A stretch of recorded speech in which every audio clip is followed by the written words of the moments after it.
क्या वाकई सरेआम पुलिस अफसरों को गालियां देने वाला कांस्टेबल शाहिद जट पागल है? हाई कोर्ट के वकील फहीम खोखर ने मेंटल अस्पताल जाकर इस कांस्टेबल से मुलाकात की तो वो एक नई कहानी लेकर वापस आए। जानिए ये कहानी क्या है।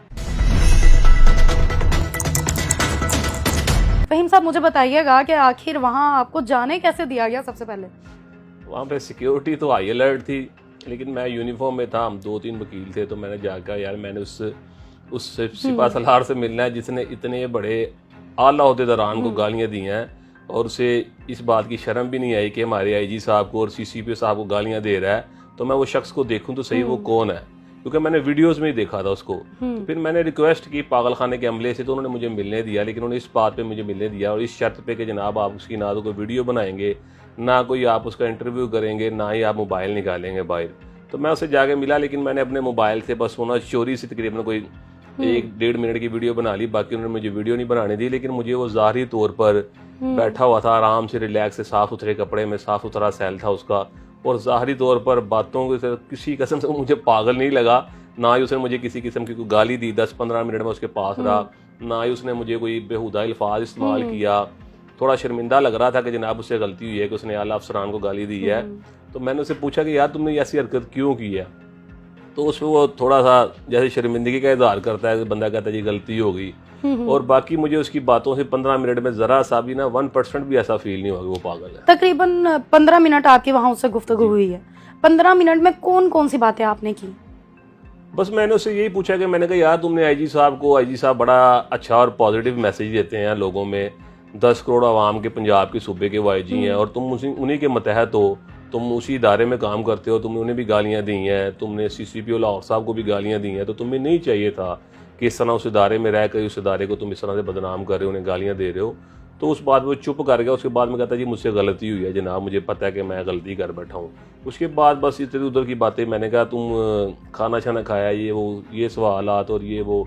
उसके बाद वो मतलब कि ये मैंने कहा कौन से थाने में? जी मैं सिविल लाइन थाने में लगा रहा हूँ, और मुझे 8 साल हो गए तैनाती पे। और मैंने कहा तुम्हें घर वालों ने तुम्हें पता है कि तुम पागल हो? तो इस बात को ना मुस्कुरा दिया चुप करके ना, यानी कि उसने वो पागल खाने में जिसमें उसको रखा था, जिस सेल में, उस सेल में उसमें वो 1% भी वो ऐसा मुझे नहीं फील हुआ कि वो पागल है। आपने उससे पूछा कि भाई कोई परेशानी थी उस दिन, कोई मसला था, घर से तंग थे जो आती बस सबको चढ़ा दिया? हाँ, मैंने उससे पूछा कि मैंने कहा तुमने रिपोर्टर को गालियां दी हैं, इस तरह से कोई अच्छी बात तो नहीं है, साथ में तुमने आईजी साहब कोई बुरा भला क्या है, सीसीपीओ साहब कोई बुरा भला क्या है? तो वो इस बात पे यानी कि उसके पास कोई जवाब नहीं था कि जैसे इंसान गलती करता है ना, पागल होता है ना, तो वो आगे से गालियां देना शुरू हो जाता है, गिरेबान पकड़ लेता है, या वो सुलाखों से बाहर हाथ निकाल के मुझे पकड़ लेता है। वो इजी हो गया बैठा रहा, फिर खड़ा होकर मुझसे गप्पे शप्पे मारता रहा, लेकिन वो मुझे किसी भी उसकी ज़ाहिरी सूरत हाल से मुझे यानी कि 1% भी महसूस नहीं हुआ कि वो शाहिद जट पागल है। अच्छा, आप कह रहे हैं कि जिस सेल में रखा गया सेल बड़ा साफ सुथरा था, आखिर क्या क्या क्वालिटीज थी उस सेल में? जी साफ सुथरा बेड वो लगा हुआ था, गद्दा बिछा हुआ था, चादर बिछी हुई थी, तकिया पड़ा हुआ था, सामने एसी भी था।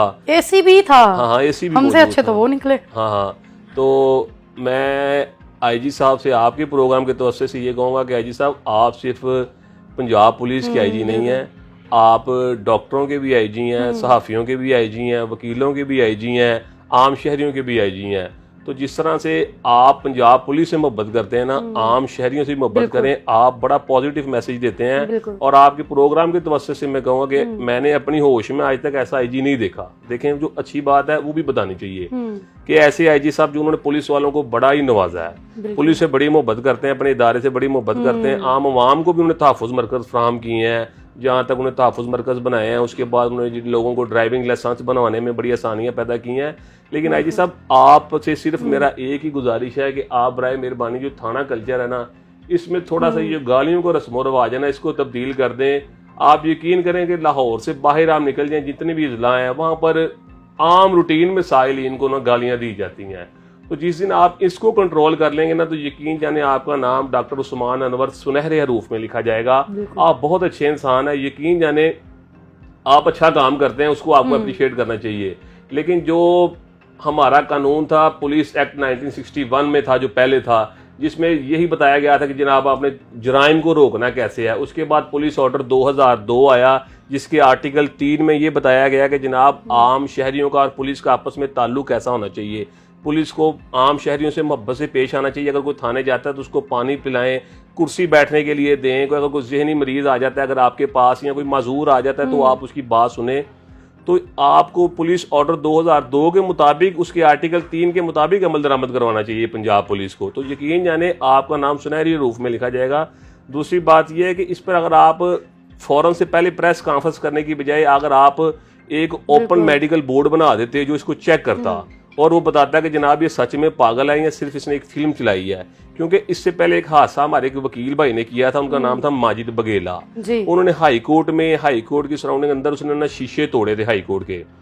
तो शीशे तोड़ने पर उन्हें जनाब 780 लागू हुई थी उन पर, और तकरीबन 2 माह वो जेल में भी रहे थे, थाना नारगली में भी बंद रहे थे। और उनके घर वाले कहते भी रहे थे कि यार इस बंदे का थोड़ा सा ना दिमाग का इलाज चल रहा है तो इसको आप चेक करें। लेकिन उसको पागल खाने में नहीं बंद किया गया था, उसको जेल में भेजा गया था। तो अगर ये आपका इदारे का एक कांस्टेबल था, इसकी जिम्मेदारी होती है कि जनाब जितने आला अफसरान हैं उनकी ड्यूटी पर, उनकी हिफाजत पर तैनात होते हैं, जितने आपके पाकिस्तान से बाहर से वफूद आते हैं, इंटरनेशनल टीमें आती हैं, ये उनकी हिफाजत करने के लिए यही कांस्टेबल हजरात खड़े होते हैं। तो अगर ये खुदा ना ख्वास्ता पागल वहाँ भी कोई ऐसी हरकत कर देता जो हमारे मुल्क की बदनामी का जरिया बनती या हमारे इस इदारे की बदनामी का जरिया बनी, तो वो ज़्यादा नुकसानदेह था।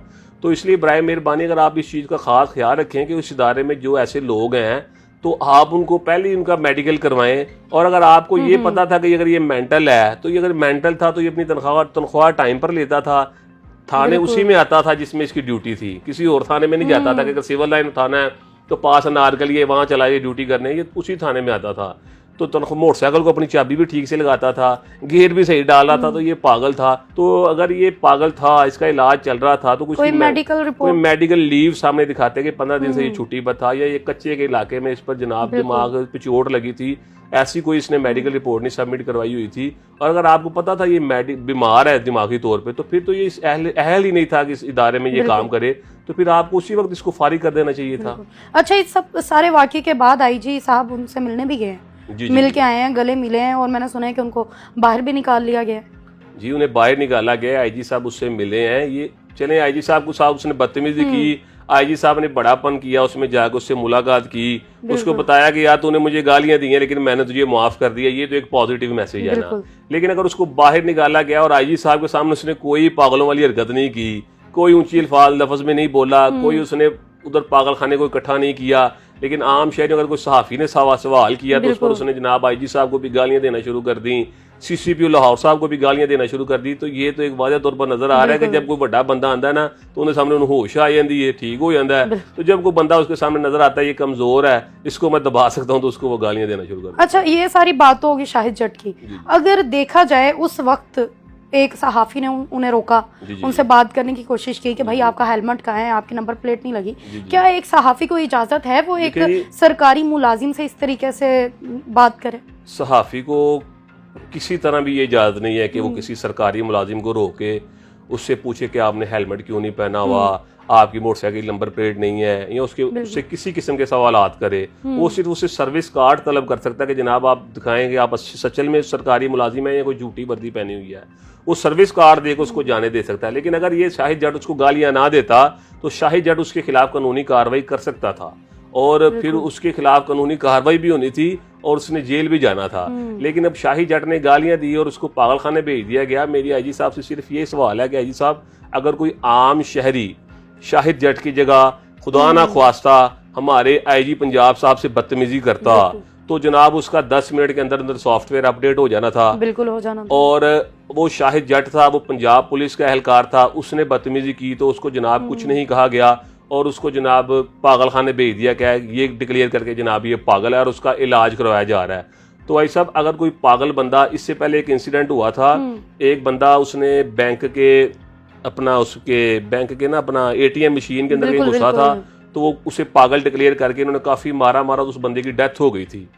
तो उसकी डेथ होने के बाद जनाब इन्होंने कहा जनाब वो पागल था, जनाब वो तो पागल था, और उसको काफी उसकी उंगलियां भी मेडिकल रिपोर्ट में टूटी हुई आई। अच्छा, अगर सारी चीजों को इग्नोर करके देखा जाए, अगर उसे पागल ना डिक्लेयर किया गया होता तो उस कांस्टेबल के ऊपर कौन कौन से मुकदमात हो सकते थे? उसके ऊपर महकमाना कार्रवाई होनी थी सबसे पहले, उसके ऊपर मेडिकल बैठना था, उसके बाद उसको चेक करना था कि उसका मेडिकल करवाना था कि जनाब इसने उस वक्त कोई नशा तो नहीं किया हुआ था, उसके बाद उस पर उसने एक रिपोर्टर का मेडिकल करवाना था कि उसकी कोई हड्डी तो नहीं टूटी, उसके मुताबिक उस पर सजा लागू होनी थी। और उसके बाद अगल तो उसने उसको जान से मारने की धमकियां भी देता रहा कि मैं तेन मार देंगा, अपना हट जा, ये कर देंगे फलाना। तो उस पर 506 भी लागू होनी थी जो नॉन बेलेबल ऑफेंस है, जिसकी सजा 2 साल है।